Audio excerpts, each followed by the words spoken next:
What's going on, boys? It's Daddy Big here. And we've been making a lot of me talking about stuff videos that are like heavy and like emotional and about life and stuff.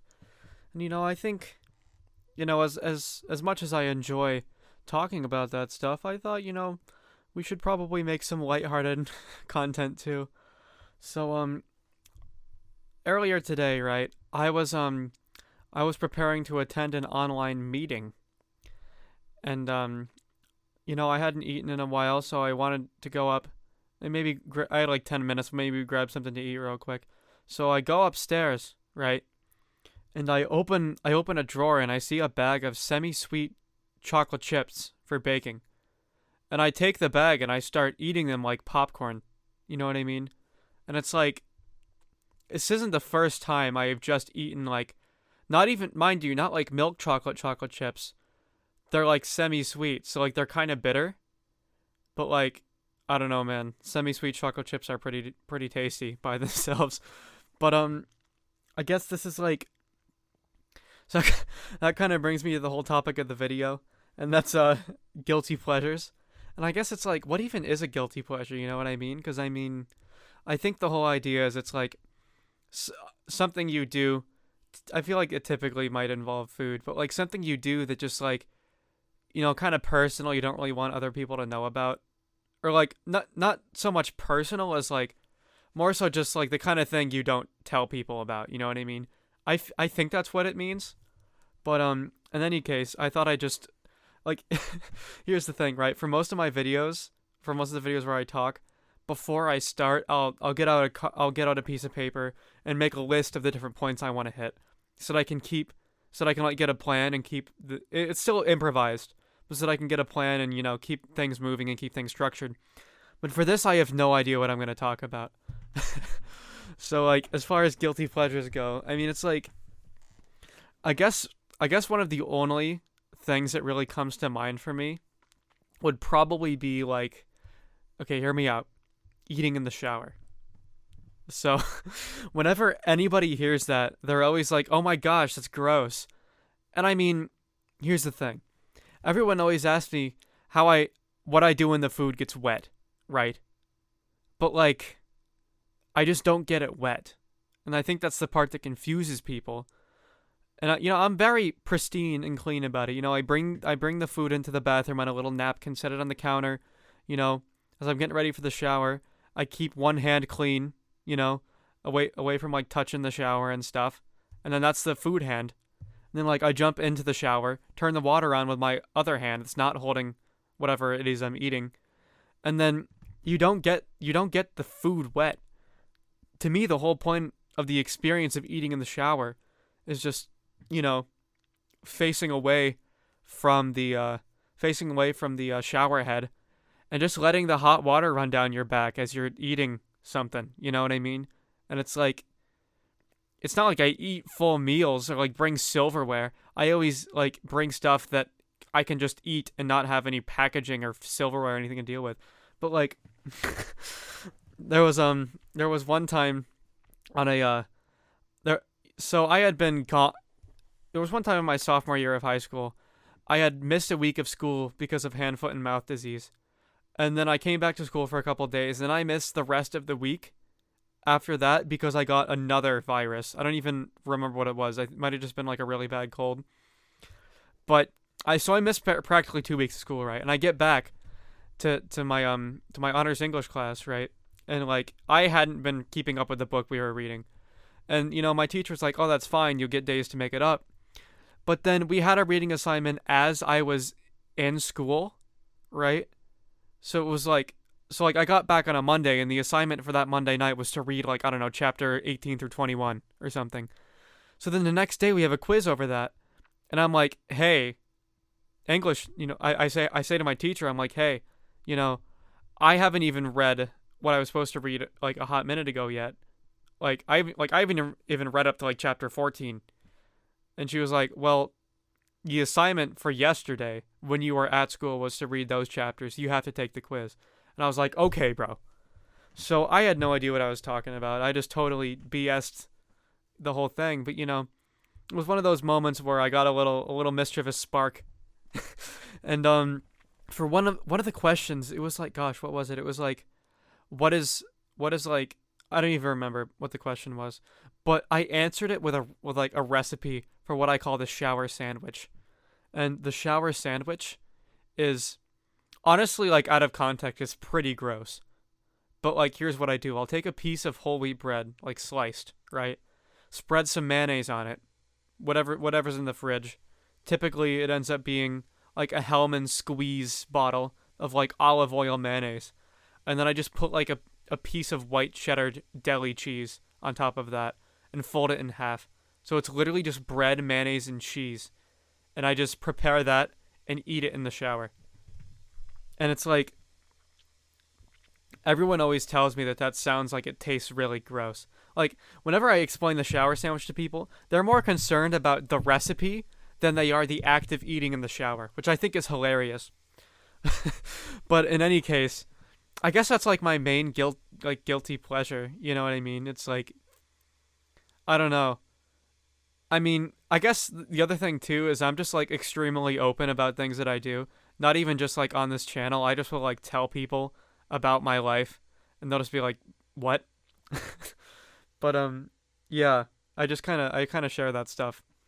But I think the wildest thing I ate in the shower one time was like a cold slice of pizza. It was like, no, it was like lukewarm. I had tried to warm it up, but I failed. So it was like kind of warm. It was pretty wacky. But but yeah, that's I guess I guess this video kind of just turned into me talking about showering, you know. But I mean, I guess I don't know. Boys, here's the thing. I feel like, we've all seen floating around those like life improvement videos on YouTube that are made by a channel named like Alpha Wolf Male or something.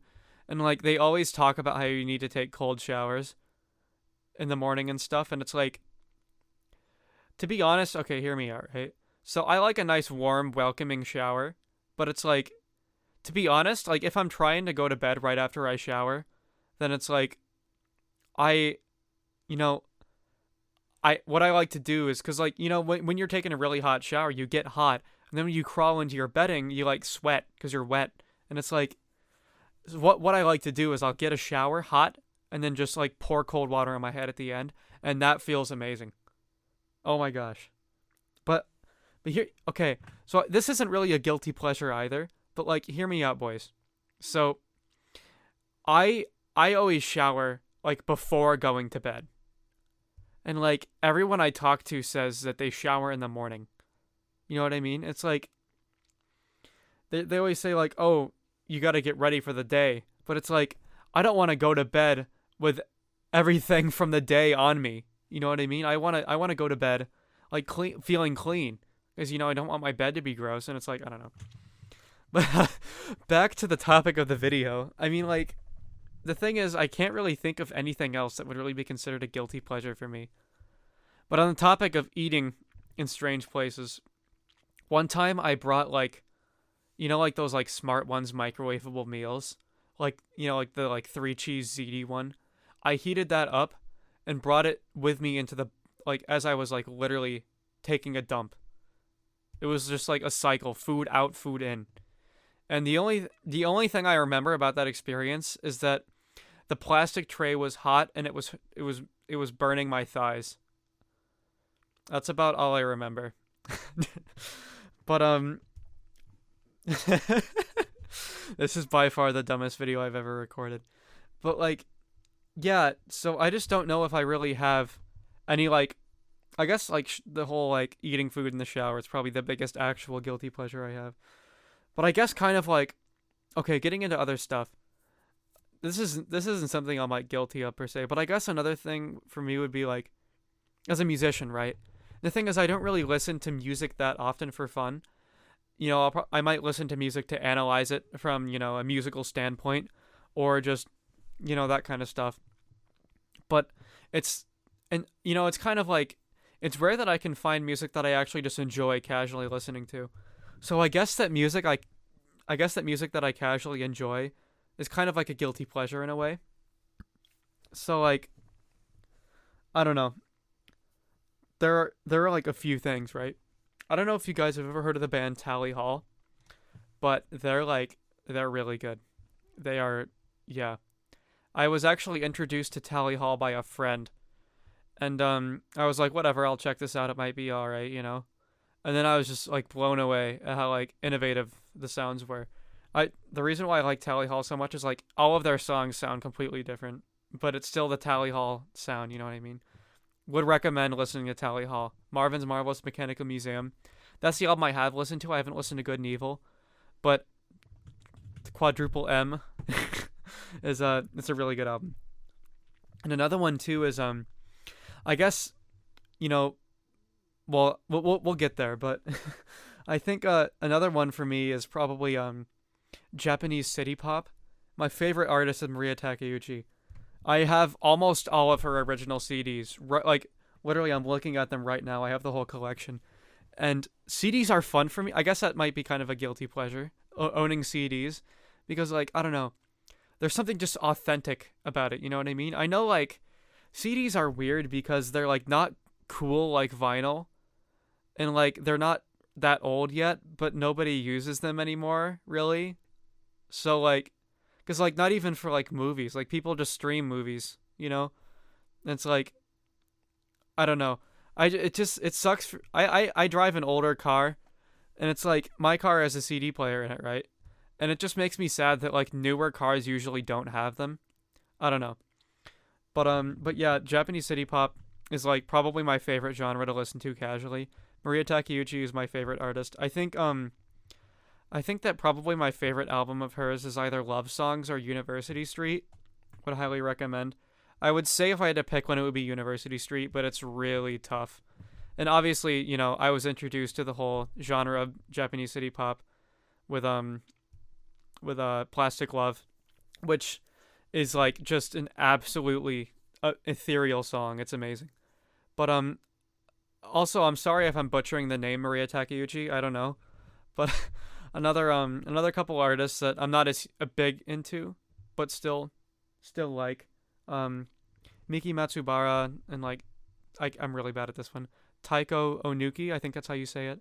But I don't know. I guess it's like it's kind of like, you know, not really like an out there genre that people know about.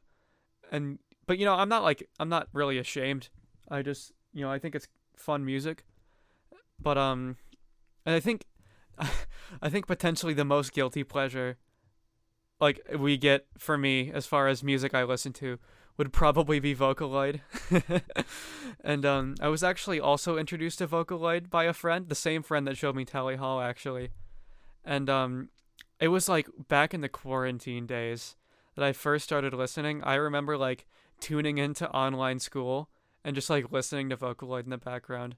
My I all my favorite songs, well, Gumi is my favorite Gumi is my favorite what's the word for it? Like voice set. I don't know how I don't know what the proper terminology for it is. Like my favorite, I guess you could say my favorite character. My all my favorite songs are Gumi songs. And Kira is probably my favorite producer. I mean like I mean Getchi is a good one that I can think of off the top of my head. But yeah, like the thing is I don't listen to Vocaloid that often, but sometimes I'll just go back and listen to it and be like, yeah. There are some bangers out there. But that's probably like as deep down as it goes for me as far as musical guilty pleasures. But it's also kind of nostalgic for me too, right? Because it's like back in the quarantine days, that was a different time, man. But man, I think another one of my, speaking of the quarantine days, another guilty pleasure I had way back when was I would just take like tortilla chips and put them on a plate and then like put some cheese and salsa on it and microwave it. Oh my gosh. That like literally got me through the first month of quarantine. That and Raisin Bran. Believe it or not. I know I'm a grandpa, but yeah, so I mean, I don't know, like I guess that's completely unplanned conversation about guilty pleasures. I mean, like I could probably think of more, but I think that those are like the main ones I can think of. Mostly just like eating in the shower and then like just some music I listen to. Because the thing is like, you know, I don't know. I feel like I don't like have like a like very time consuming guilty pleasure. It's just kind of stuff I just randomly do. Like for some people it might be like, oh, I watch Netflix, or I don't know. But like for me, it's just kind of like whatever. I sometimes sometimes I'm compelled to eat in the shower, so I do it. You know what I mean? I guess I listen to music for fun for I'm working or something. But yeah, so I was literally like, what if I just recorded a more laid back talking video? And I think it was pretty fun. So so yeah, I guess that's about it. I'll see you guys later.